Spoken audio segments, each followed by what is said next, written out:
Hello class, here we are on chapter 11 dealing with marital residence patterns and kinship. And I'd like to say that kinship is kind of the rocket science of cultural anthropology because it can be a little confusing for students, but we're just going to kind of hit the basics. And towards the end of this chapter, when we start to talk about different types of, or kind of these different templates for different kinship systems, they can be kind of confusing. So we're just going to get to the basics in this chapter, and it's something that you definitely need to take away from a cultural anthropology class. So these are the topics we're going to talk about in this chapter. And so marital residence. So in our culture, after you get married, most of the time you live somewhere away from both sets of parents. I mean, you may live in the same town, but you could live in another state, those sorts of things. And we call that neo-local residence, or kind of a new residence away from the parents. In a lot of non-commercial, non-Western societies, we see they're either living near the father's or the groom's parents or the wife's parents, and more typically the groom's parents. And it has to do with kinship systems, which we'll get into here. But patrilocal residence means that the bride and the groom live with or near the groom's parents. Matrilocal residence means that the bride and the groom live with or near the bride's parents. Bilocal residence means that it could change. Sometimes it's with the groom's parents, sometimes it's with or near the bride's parents.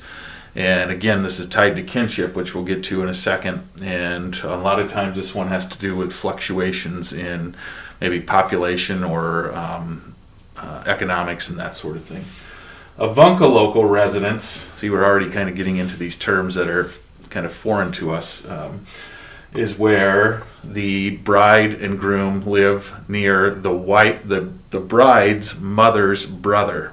Okay, and this usually happens in matrilineal kinship systems, where the heritage is traced, or the lineage is traced through females. And it also has to do with warfare and economics again, which we'll get into here in a second. And I've already explained neo-local residence, which is what we practice here in the U.S., although we don't really practice it because we don't call it anything. We just call it, hey, we're getting married now and we're moving somewhere, which is where you usually move away from both sets of parents. So the book tells you how popular these are. So, we think about Westerns, there's a few big commercialized societies, but there's lots and lots of smaller non-commercial, non-Western societies. And in those societies, most of them practice patrilocal. That's where the bride and groom go and live near the groom's parents.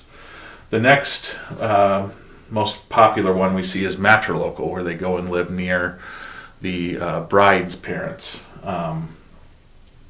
And actually, we see neo-local, which is what we, again, practice, is not very popular because, again, there's all these non-commercial small societies that make up our world. So you can kind of get the breakdown here of what is the most prevalent.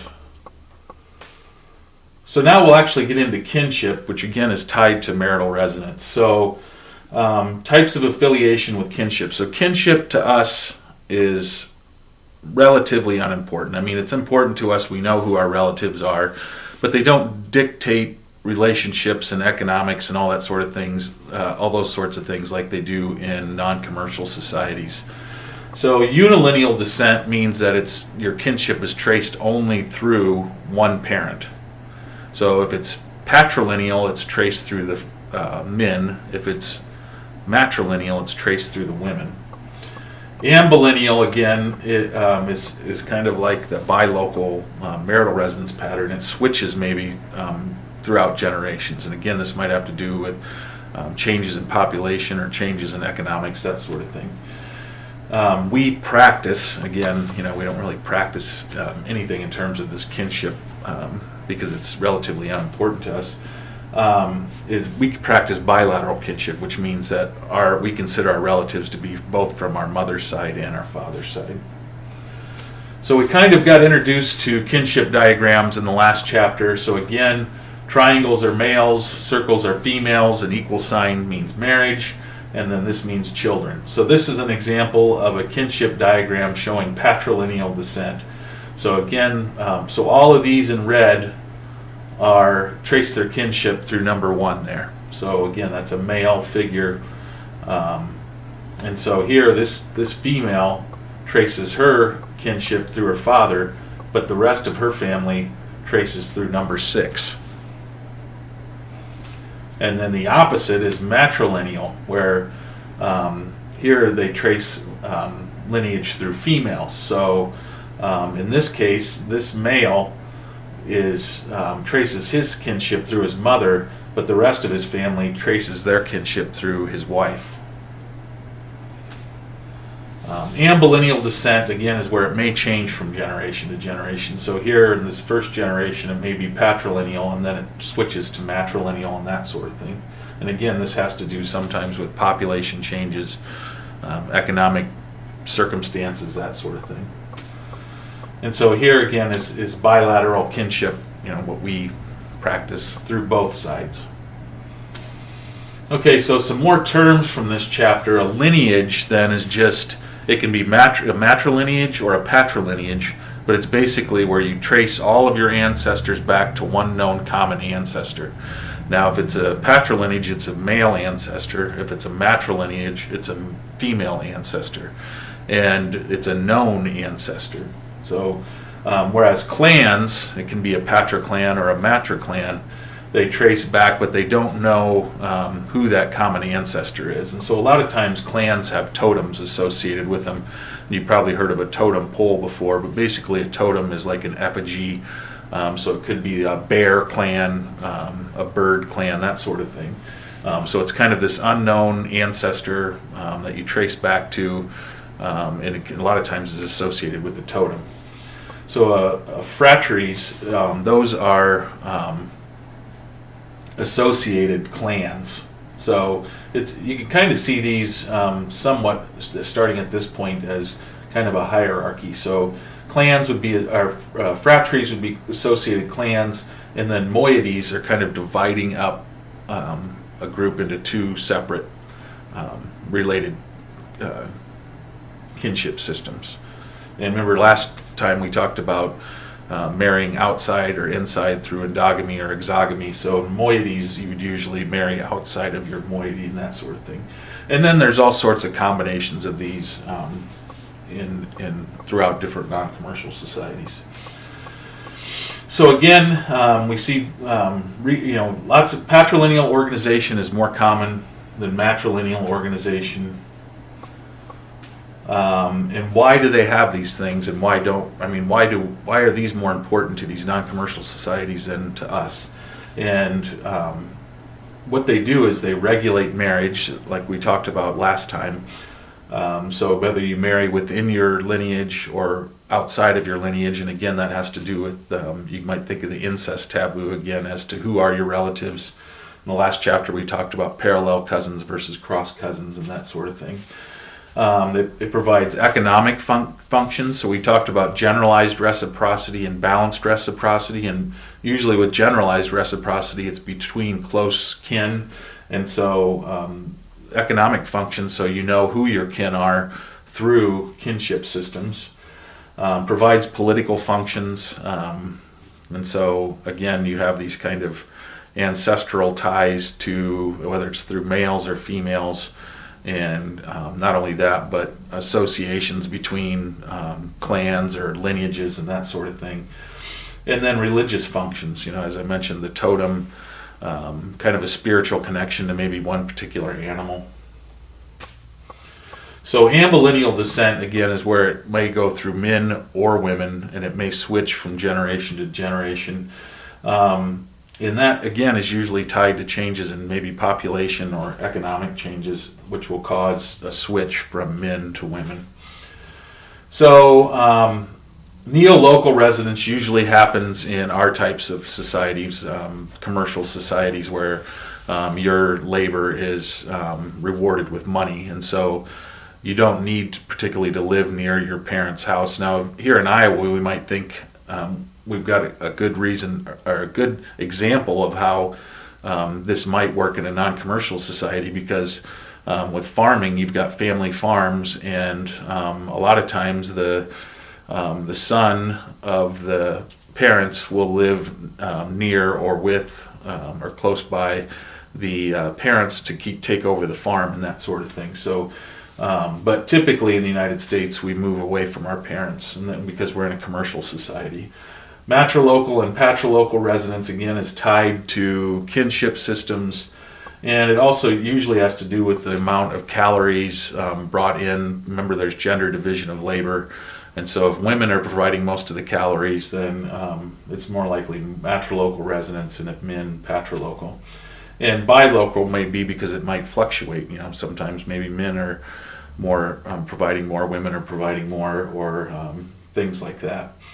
And avunculocal residence, we'll see in the next slide why avunculocal residence might be common, and it has a lot of times will have to do not only with economics and gender division of labor, but also warfare.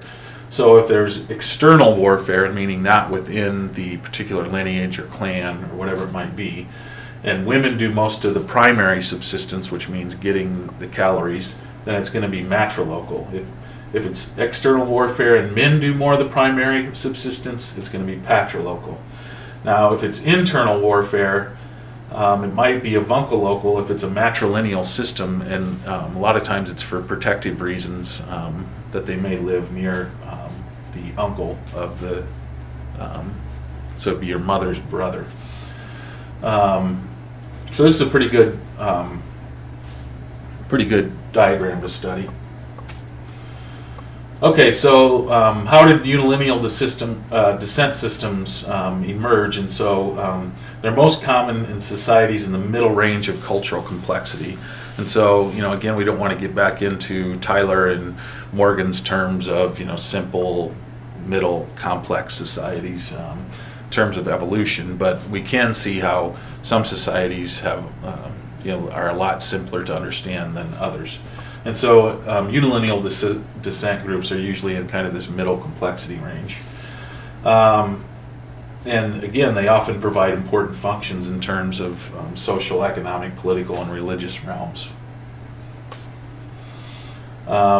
So they can be, so these ambilineal ones, where it can go through men or women depending on the generation and what's going on, it can be unilineal and then be transformed into an abilineal under certain conditions, such as I mentioned, depopulation or changes in the economy.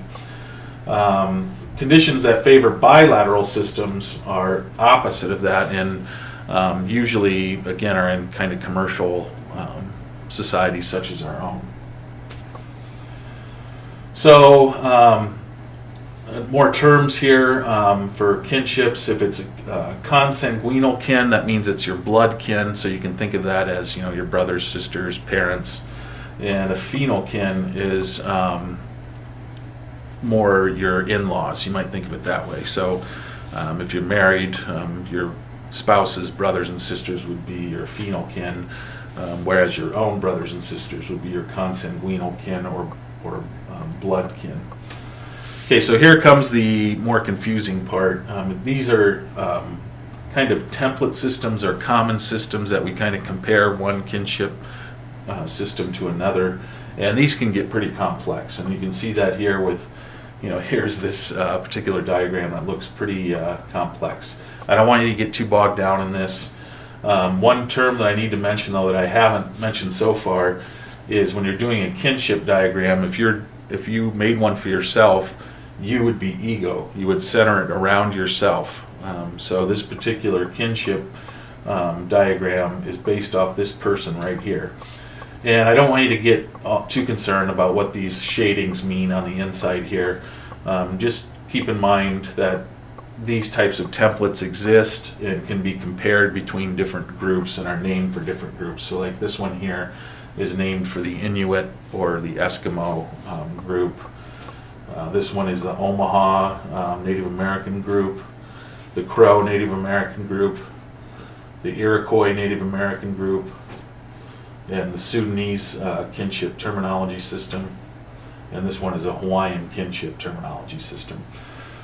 So again, you don't need to get too bogged down in that, but just know kind of the basic ideas of the kinship diagrams. So if you have any questions, feel free to email me, and that's it for Chapter 11. Thanks.